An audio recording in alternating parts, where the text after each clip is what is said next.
टीकमगढ़ में एबीवीपी ने मांगों को लेकर प्राचार्य को सौंपा ज्ञापन। ज्ञापन में कई व्यवस्थाओं को पूरा करने की मांग की। मांगे पूरी न होने पर अनशन की दी चेतावनी।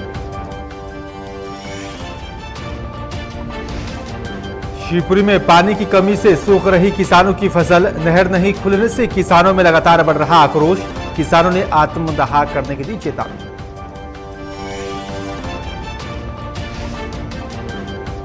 बस्तर से लगे उड़ीसा के केरापुट जिले में 7 करोड़ 90 लाख रुपए के नकली नोट किए गए थे बरामद। पुलिस ने आज 4 आरोपियों को किया गिरफ्तार। खंडवा में महाशिवरात्रि मेले को लेकर दिशा निर्देश जारी। डीएसपी ने मेला समिति को दिए यहां पर दिशा निर्देश। मेले में सोशल डिस्टेंसिंग का करना होगा पालन। रीवा में शहीद लक्ष्मीकांत द्विवेदी का राजकीय सम्मान के साथ हुआ अंतिम संस्कार। शहीद के परिवार को 1 करोड़ रुपए देगी राज्य सरकार।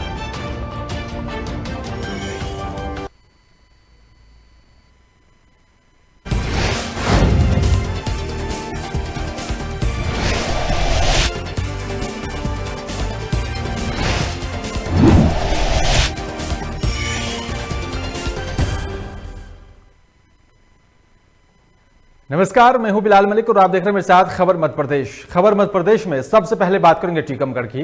टीकमगढ़ जिले के नगर पुलेरा में अखिल भारतीय विद्यार्थी परिषद ने अपनी मांगों को लेकर शासकीय महाविद्यालय के प्राचार्य को ज्ञापन सौंपा है। और आपको बता दें कि यहां पर अखिल भारतीय विद्यार्थी परिषद की कार्यकर्ताओं ने नारेबाजी करते हुए 8 सूत्रीय मांगों को लेकर कॉलेज प्राचार्य ML प्रजापति को ज्ञापन सौंपा और जिसमें यहां पर गुणवत्तापूर्ण पेयजल की व्यवस्था, छात्राओं के लिए कॉमन रूम और साथ ही उसकी व्यवस्था बनाए रखने को लेकर और साथ ही साइकिल स्टैंड की भी व्यवस्था, CCTV की व्यवस्था सुनिश्चित करने की मांग की गई है। और वहीं अखिल भारतीय विद्यार्थी परिषद के यहां पर कार्यकर्ताओं ने मांगे पूरी नहीं होने पर अनशन पर बैठने की भी चेतावनी दी है।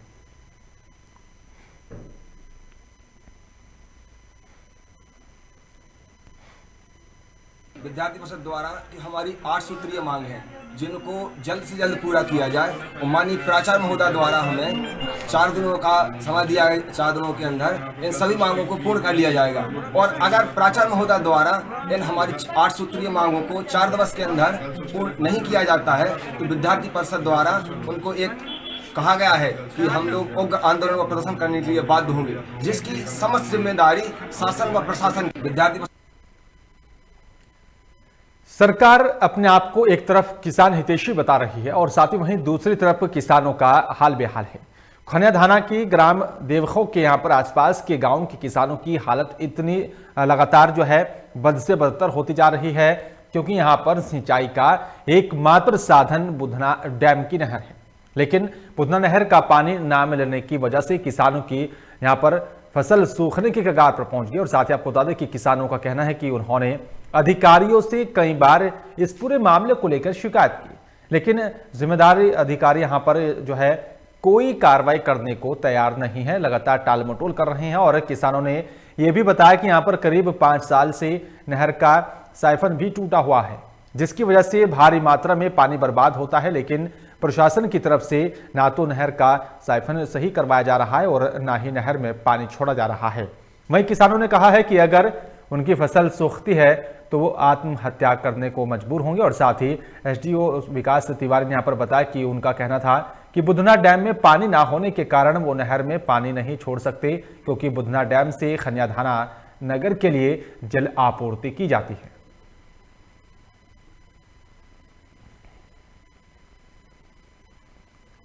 अभी जो फसल बही थी तो इनने नहर खोली थी, इन्होंने उच्चारण दिया था कि इतनी फसल बह लो हैं, तो इसलिए हमने इतनी गेहूं डाल दी है उसमें। और अब यहाँ पे नहर बंद करके रह गई है। पानी इसमें इतना है कि अब पानी बहुत चल सकता है उसमें। कोई हमारी खेती है, कोई रोजी रोटी है, हड़ताल करेंगे और क्या करेंगे, भूख हड़ताल करेंगे। फसल सूख रही, पानी नहीं खोल रहा है नहर वाले। विजय बोले कि 8 फुट पानी है तालाब में, हमें खनिया थाना को देना है। किसान क्या करेगा अगर किसान को पानी नहीं मिलेगा नहर में? मरेगा, सब आंदोलन करेगा। अगर उसके बाद भी वो नहीं सुनते कोई भी तो मर जाएंगे। जो समस्या है साहब, फसल बही है, वो 5 फुट तालाब भरा, फसल सूख जाएगी, फिर क्या खाएंगे। आज 15 दिनों से बंद कर दें, नहर बंद है। हाँ, तो आपने जो इसके प्रभारी उनसे बात नहीं की? कहीं से भी कागेर पानी नहीं खोलने नहीं चाहते। अच्छा। हाँ, वो बहुत नुकसान हो रहा है, आपकी पूरी जनता मर जाएगी।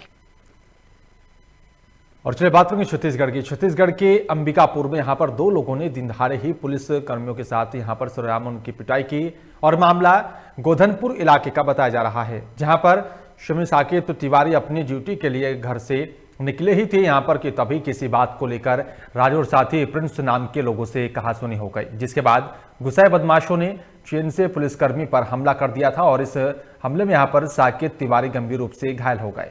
इतना ही नहीं, बदमाशों ने उन्हें यहाँ पर जान से मारने की धमकी भी दी है और वहीं आरक्षक ने यहाँ पर इसकी शिकायत गांधीनगर थाने में की है, जिसके बाद पुलिस ने तत्परता दिखाते हुए दोनों आरोपियों को गिरफ्तार कर लिया है और साथ ही पुलिस ने आरोपी को गिरफ्तार कर आगे की कार्रवाई शुरू कर दी है। शमी साकेत तिवारी पुलिस विभाग में आरक्षक हैं, कोतवाली में पदस्थ हैं। इनके घर के सामने आरोपी राजीव सिंह और उनके बेटे प्रिंस सिंह के द्वारा कुत्ता को घुमाया जा रहा था। इनके द्वारा उनको मना किया गया कि हमारे घर के सामने कुत्ता ना घुमाएं। उसी बात पर वाद विवाद हुआ और उनके द्वारा उसके साथ मारपीट की गई थी। दोनों आरोपियों को गिरफ्तार कर न्यायिक रिमांड पर भेजा गया। सतना में पूर्व मुख्यमंत्री स्वर्गीय अर्जुन सिंह की पुण्यतिथि के अवसर पर अमरपाटन में 39 अखिल भारतीय टूर्नामेंट का फाइनल मुकाबला कप्तान लाल प्रताप सिंह स्टेडियम में खेला गया, जिसमें यहां पर बालाघाट की टीम ने जीत हासिल की और वहीं कमेटी ने यहां पर विजेता टीम को कप और साथ ही 51,000 रुपए का चेक दिया और साथ ही उप विजेता रही यहां पर देहरादून टीम की कप्तान को 31,000 रुपए का चेक दिया गया। ट्रॉफी प्रदान की गई और साथ ही आपको बता दें कि यहाँ पर टूर्नामेंट के बेस्ट गोल मारने वाले खिलाड़ी को भी गोल्डन फुटबॉल का पुरस्कार प्रदान किया गया। वहीं फाइनल फुटबॉल टूर्नामेंट के संरक्षक पूर्व विधानसभा उपाध्यक्ष राजेंद्र कुमार सिंह और साथ ही विक्रमादित्य सिंह की उपस्थिति में शुरू किया गया और साथ ही इस मौके पर भारी संख्या में लोग उपस्थित रहे।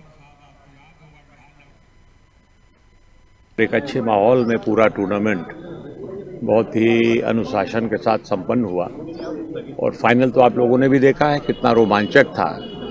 कोई भी टीम जीत सकती थी, बालाघाट या देहरादून, लेकिन कभी कभी लक, लेडी लक जिसे कहते हैं, वो बहुत मायने रखती है। तो आज बालाघाट की टीम जीती और सभी मिलकर इसको आयोजित करते हैं। हमारे यहाँ ये सबका कुछ ना कोई योगदान इसको सफल बनाने में रहता। और चलिए बात करेंगे सागर की। सागर जिले के गढ़ाकोटा थाना से दर्दनाक हादसा सामने आया है और साथ ही आपको बता दें कि यहां पर मामला आपचंद क्षेत्र का है, जहां पर एक ट्रक ने बाइक सवार को जोरदार टक्कर मार दी, जिसमें बाइक सवार 2 लोगों की मौके पर ही मौत हो गई थी और वहीं हादसे के बाद आनन फानन में घटना की जानकारी पुलिस को दी गई, जहां पर जानकारी पाकर पुलिस मौके पर पहुंची और दोनों युवकों के शव को कब्जे में लेकर पोस्टमार्टम के लिए भेजा गया। साथ ही ट्रक को भी जब्त कर लिया और जिसके बाद फिलहाल पुलिस मामले की जांच कर रही है।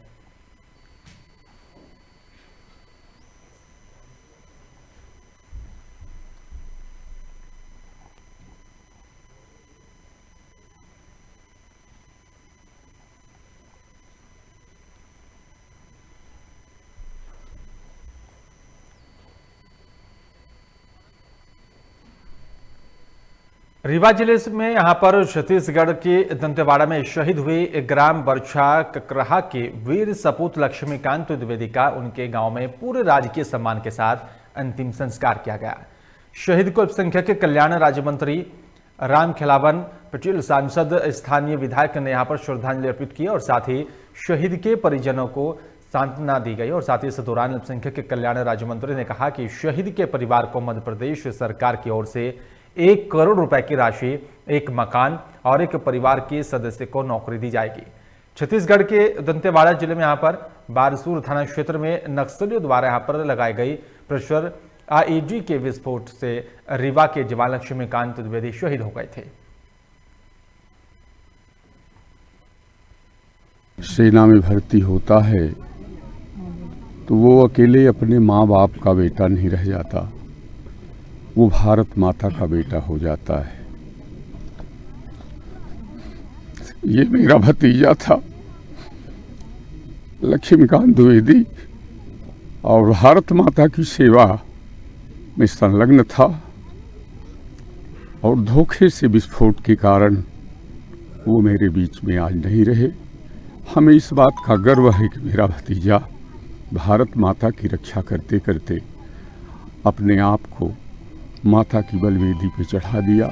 ईश्वर से प्रार्थना करते हैं कि शक्ति मिले, क्योंकि जिसके घर का व्यक्ति जाता है इस कष्ट को वही समझ पाता है और उसको वापस तो लाया नहीं जा सकता, लेकिन लक्ष्मीकांत अब बहुत दिनों तक याद किए जाएंगे। उनके बड़े भाई सर उनके परिवार के लोगों का सम्मान बना रहे, अब ये हम सबका दायित्व है। प्रदेश के यशस्वी मुख्यमंत्री जी को जैसे ही घटनाक्रम की जानकारी हुई 11 बजे ही उन्होंने निर्देश दे दिया था कि मैं माननीय पूर्व मंत्री राजेंद्र शुक्ला जी सब लोग जाके पीड़ित परिवार को शोक श्रद्धांजलि अर्पित। खंडवा जिले की पुंधाना पुलिस थाना क्षेत्र के अंतर्गत बोरगांव बुजुर्ग पुलिस ने यहाँ पर मुखबिर की सूचना पर ही डोंगरगांव रेलवे पुलिया के पास एक बोलेरो गाड़ी जब्त की है, जिसमें यहाँ पर पुलिस ने विस्फोटक सामग्री, डिटोनेटर और साथ ही जिलेटिन बरामद किया। और साथ ही वहीं कार्रवाई की सूचना मिलने पर खंडवा पुलिस अधीक्षक विवेक सिंह और साथ ही बोरगांव बुजुर्ग चौकी भी पहुंची और साथ ही मामले को जो है संज्ञान में लेते हुए आगे कार्रवाई की गई और साथ ही विस्फोटक सामग्री के साथ पकड़े गए आरोपियों को कोर्ट में पेश किया गया।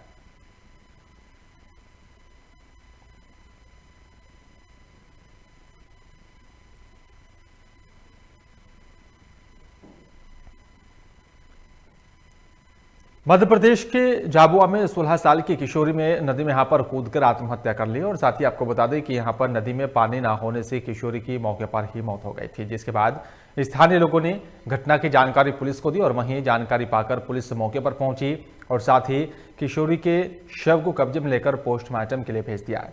साथ ही पुलिस ने मौके से बरामद हुई यहां पर किशोरी की दोपहिया वाहन को भी जब्त कर दिया है, जिसके बाद फिलहाल पुलिस मामला दर्ज कर आगे की कार्रवाई कर रही है।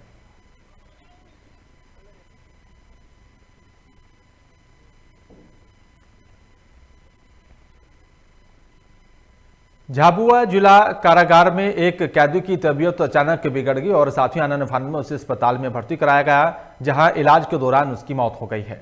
मामले की जानकारी देते हुए जेलर आर.के. विश्वकर्मा ने यहां पर बताया कि जेल में बंद कैदी जामा झाबुआ बोयरा का रहने वाला था, जो झाबुआ की जिला जेल में 14 अक्टूबर 2020 से बंद था। कैदी अक्सर बीमार रहता था और जेल अस्पताल में ही उसका इलाज चल रहा था, लेकिन दोपहर 2:30 बजे करीब चाय पीने के बाद कैदी ने जो है जी घबराने की बात कही, जिसके बाद उसे तत्काल एम्बुलेंस से जिला अस्पताल में भर्ती कराया गया, जहां पर इलाज के दौरान उसने दम तोड़ दिया।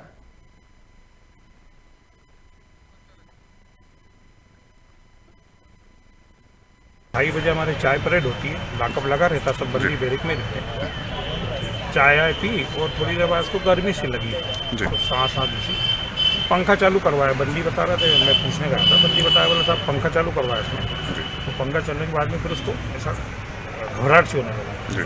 तो मैं ऊपर ही बैठा था ऑफिस में, मीटिंग चल रही थी, मैं फटाक करते उन्होंने वाकी टाकी पे न्यूज आई, हेड साहब ने भारत सिंह ने बताया, हम तत्काल नीचे आ गए, वैन उठाई सरकारी, ड्राइवर नहीं था तो हम ही उसको लेके सीधा अस्पताल आ गए और फिर यहाँ स्टेशन से अंदर कर दिया।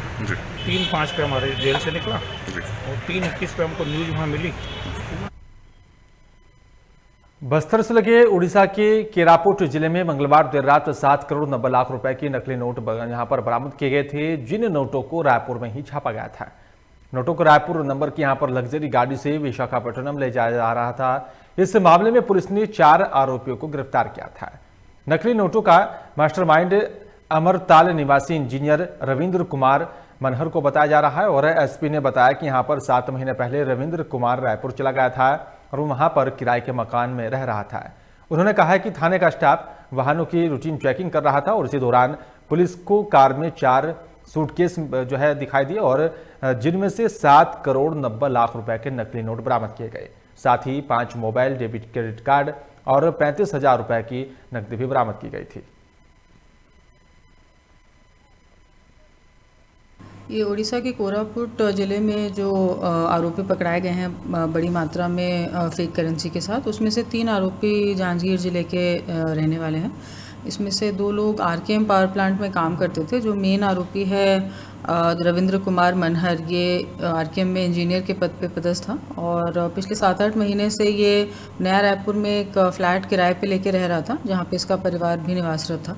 और जितना भी फेक करेंसी का प्रोडक्शन है ये इसके द्वारा वहीं पे उसी फ्लैट में किया गया है। इसके अतिरिक्त भी जो 2 और आरोपी हैं जांजगीर ज़िले के हर कुमार साहू और विजय बर्मन हैं, और इसके अलावा विजय बर्मन भी ये प्लांट में ही लेबर के रूप में कार्य करता था आरकेएम प्लांट में। ये ग्वालियर की झांसी रोड थाना पुलिस ने 5 सदस्यीय चोर गिरोह को पकड़ने में सफलता हासिल की है। आपको बता दें कि चोर गिरोह में यहाँ पर 3 सदस्यीय नाबालिग भी शामिल हैं। इस गैंग में झांसी रोड थाना इलाके के बसंत विहार में एक इलेक्ट्रॉनिक शोरूम को शिकार बनाकर लाखों के सामान पर हाथ साफ कर दिया था। वहीं एडिशनल एसपी हितिका वासल ने यहाँ पर कहा है कि चोर गिरोह कबाड़ की कारोबार से जुड़ा हुआ है। दिन में वो कबाड़ चुनकर इलाके की रेकी करता था और साथ ही रात में चोरी की वारदात को अंजाम दिया करते थे। फिलहाल पुलिस गिरोह के लोगों से पूछताछ कर रही है।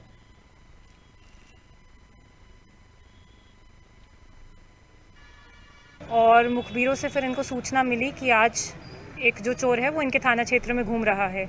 इन्होंने उसको हिरासत में लिया और कड़ी पूछताछ करके इनको पता लगा कि उसके 4 अन्य साथी कौन कौन है, और उन सबको जब इन्होंने हिरासत में लिया तो उनसे सामान भी बरामद हुआ, जिसमें एलईडी स्क्रीन है, टैप्स हैं, साउंड बार्स हैं, बड़े साउंड बार्स हैं, छोटे साउंड बार्स हैं, और प्रेस हैं, शूज़ हैं, और काफ़ी अन्य सामान भी उनसे बरामद हुआ है। और बलरामपुर में भाकपा माओवादी एरिया कमांडर सीताराम घसिया ने यहां पर बलरामपुर पुलिस अधीक्षक के सामने सरेंडर कर दिया है। आपको बता दें कि सीताराम घसिया पर पुलिस ने 45,000 रुपए का इनाम रखा था और वहीं एसएसपी ने कहा है कि नक्सली सीताराम घसिया 2003 से 2004 में नक्सली संगठन एमसीसी में शामिल हो गया था, लेकिन 2004 में पुलिस ने एक केस में उसे जेल भेज दिया था। वहीं जेल से छूटने के बाद 2005 में सीताराम अपनी पत्नी रमती के साथ नक्सली संगठन भाकपा माओवादी में शामिल हो गया था। आपको बता दें कि भाकपा माओवादी स्टेट कमेटी सदस्य भीम कोड़ाकू में और साथ ही एरिया कमांडर सागर की मौत के बाद सीताराम को चलगवती क्षेत्र का एरिया कमांडर, साथ ही देवती को डिप्टी कमांडर बनाया गया था, जहां पर वो अनेक अपराधों में शामिल रहा। और वहीं 2006 में गोबर जंगल में गश्त पर निकली पुलिस फोर्स पर सीताराम घसिया और साथ ही नक्सलियों ने यहां पर आईईडी ब्लास्ट कर अंधाधुंध फायरिंग की थी, जिसमें निरीक्षक अजितेश सिंह और साथ ही पीठ पर गोली लगने से घायल हो गए थे। और इस घटना के बाद से ही सीताराम फरार चल रहा था। सीताराम की पत्नी को सनावल क्षेत्र से गिरफ्तार कर लिया गया था और साथ ही सीताराम ने भी सरेंडर अब कर दिया है।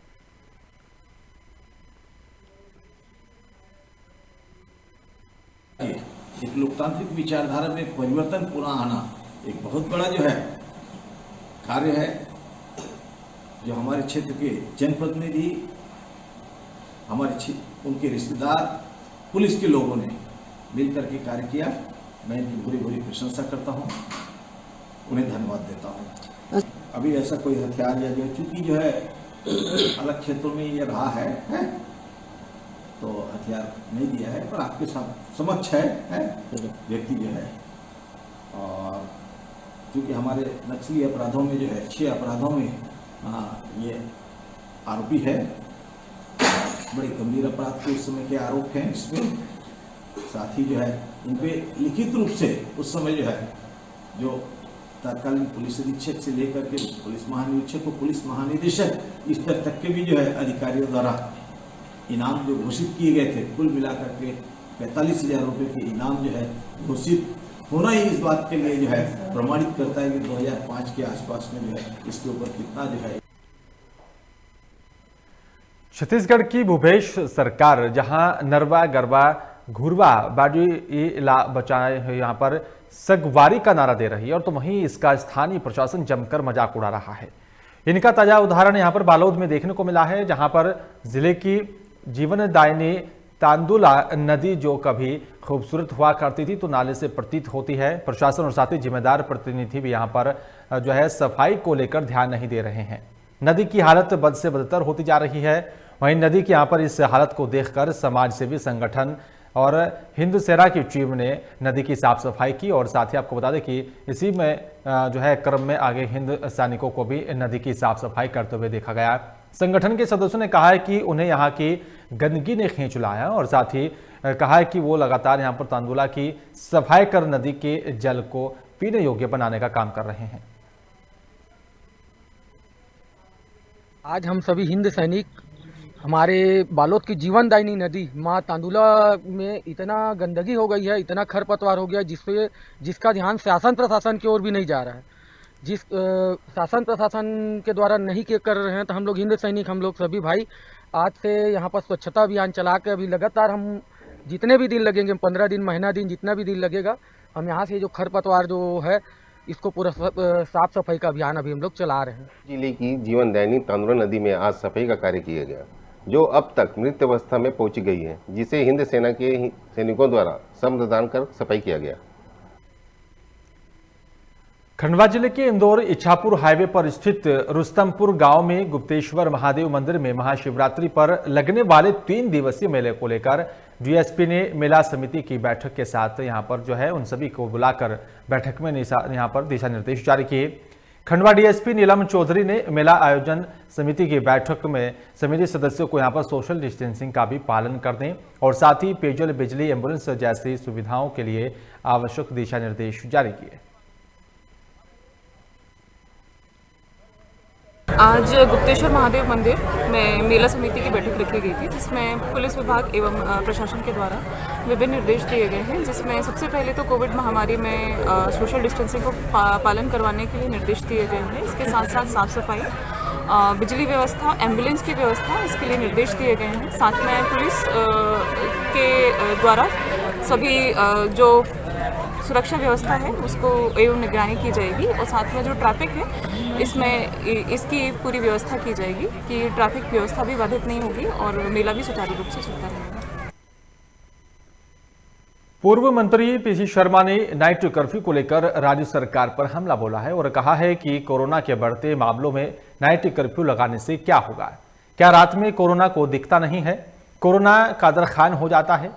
साथ ही उन्होंने कहा है कि सरकार ने जो पाबंदियां कम की इसलिए केस बढ़ रहे हैं। बीजेपी ने कई आयोजन किए, बड़े बड़े आयोजनों को अनुमति दी और नाइट कर्फ्यू लगे तो यहां पर शराब की दुकानें भी 8 बजे बंद हो जानी चाहिए। आपको बता दें कि राज्य में बढ़ रहे कोरोना केस को लेकर फिर से नाइट कर्फ्यू लगाने की बात कही जा रही है और इसके साथ ही यहां पर कई पाबंदियां भी लगाई जा सकती हैं। वहीं इसी को लेकर कांग्रेस राज्य सरकार पर भी पाबंदियां हटाने का आरोप लगा रही है।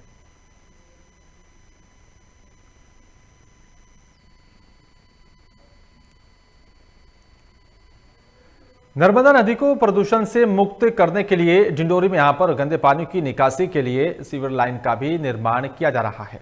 लगभग 21 करोड़ फेस प्रोजेक्ट में यहां पर धीमी गति से चल रहे सीवर लाइन और निर्माण कार्य में काम की गुणवत्ता की भी ठेकेदारों की तरफ से अनदेखी की जा रही है। पूर्व कैबिनेट मंत्री ओमकार मरकाम के यहां पर रिहायशी मकान के सामने सीवर लाइन निर्माण कार्य के बाद ठीक से मिट्टी नहीं डाली गई, जिसकी वजह से वहां से गुजर रहा एक ट्रक दुर्घटना का शिकार हो गया। मिट्टी धंसने की वजह से ट्रक के 2 पहिए सिविल लाइन में ही समा गए थे और साथ ही आपको बता दें कि इसी दौरान कोई भी घायल नहीं हुआ, लेकिन इस दौरान वाटर सप्लाई की पाइपलाइन क्षतिग्रस्त हो गई, जिसके चलते पानी की समस्या खड़ी हो गई।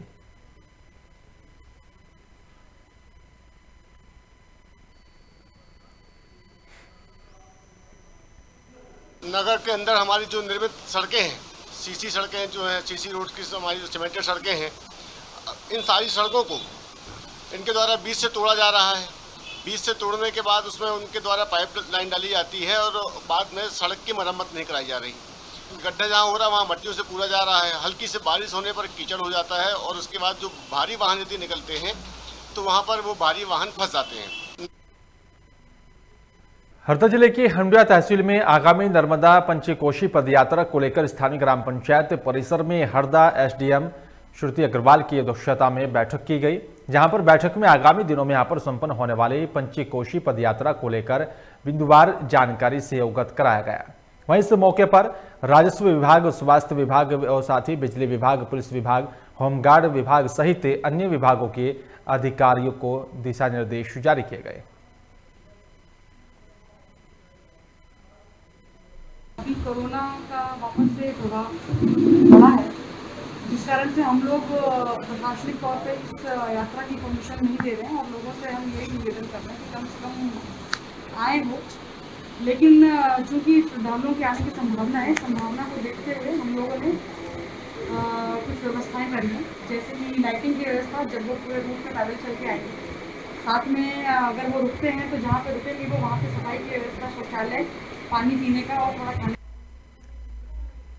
होशंगाबाद जिले की सिवनी मालवा तहसील में प्रदेश कांग्रेस सचिव और साथी कांग्रेस पार्टी के पूर्व जिला अध्यक्ष पुष्पराज पटेल की गिरफ्तारी के विरोध में किसान कांग्रेस सिवनी मालवा ने अनुविभागीय अधिकारियों को ज्ञापन सौंपा, जिसमें यहां पर मांग की गई है कि पुलिस ने पुष्पराज पटेल को गिरफ्तार कर एक पक्षीय कार्रवाई की है और साथ ही कहा है कि पुष्पराज पटेल अपने किसान साथियों के साथ किसानों के पक्ष में पिपरिया के मंगलवाड़ा चौराहे पर मोकलवाड़ा के किसान परिवार की घरेलू बिजली काट दिए जाने का विरोध कर रहे थे और मांग कर रहे थे कि यहां पर किसान परिवार के घर की बिजली तुरंत जोड़ी जाए, जिसके चलते पुष्पराज पटेल को झूठे प्रकरण में फंसाकर गिरफ्तार कर जेल भेज दिया गया।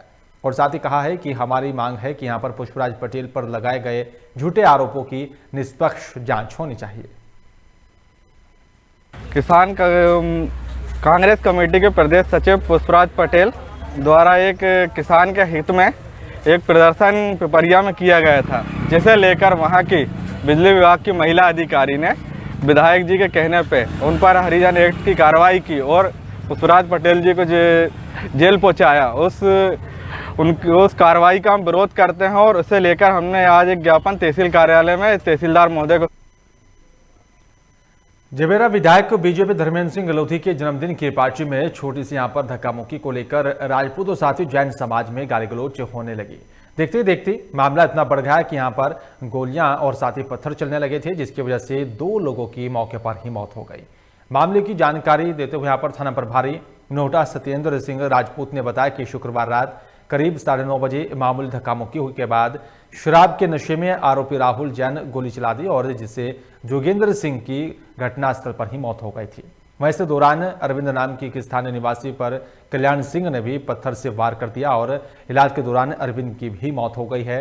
बताया जा रहा है कि अरविंद पुलिस रिकॉर्ड में घोषित बदमाश था। फिलहाल पुलिस ने शव को कब्जे में लेकर पोस्टमार्टम के लिए भेज दिया और साथ ही मामले की कार्रवाई की जा रही है। हमारा जो बच्चा सो रहे थे, कल्याण सिंह का थोड़ा वातावरण है अच्छे में हम लोगों को खबर पड़ी तो गए, तो हम मोड़ा गए, कहा है कि तो जूनियर को राहुल और छोटो बच्चा और जूनियर ये गाड़ी गोला दे रहे थे, तो जैसे ही निकलो तो जूनियर के राहुल ने बाहर निकाल ले, बंदूक निकाल ली, बंदूक चौकी में जमा है, आने प्रजापति दे रही थी, लेकिन हमने छुड़ाई भी, इसके बाद भी गोली मार राहुल ने। कल रात लगभग 9 साढ़े 9 बजे की बात है। 2 पक्षों में विवाद हुआ है, जिसमें जैन पक्ष और ठाकुरों पक्ष में गाली गलौज जैन पक्ष द्वारा गाली गलौज किया गया था ठाकुर पक्ष पे। तो वहाँ से जब ये जोगेंद्र बात करने आया तो ये एक राहुल जैन जिसने अपने बंदूक से फायर किया तो उसके सिर में लगा। अरविंद जैन के साथ मारपीट हुई, जिससे उस पर और फिलहाल इस बुलेटिन में मेरे साथ सिर्फ इतना ही। बाकी तमाम खबरों के लिए आप देखते रहिए लोकमंच। नमस्कार।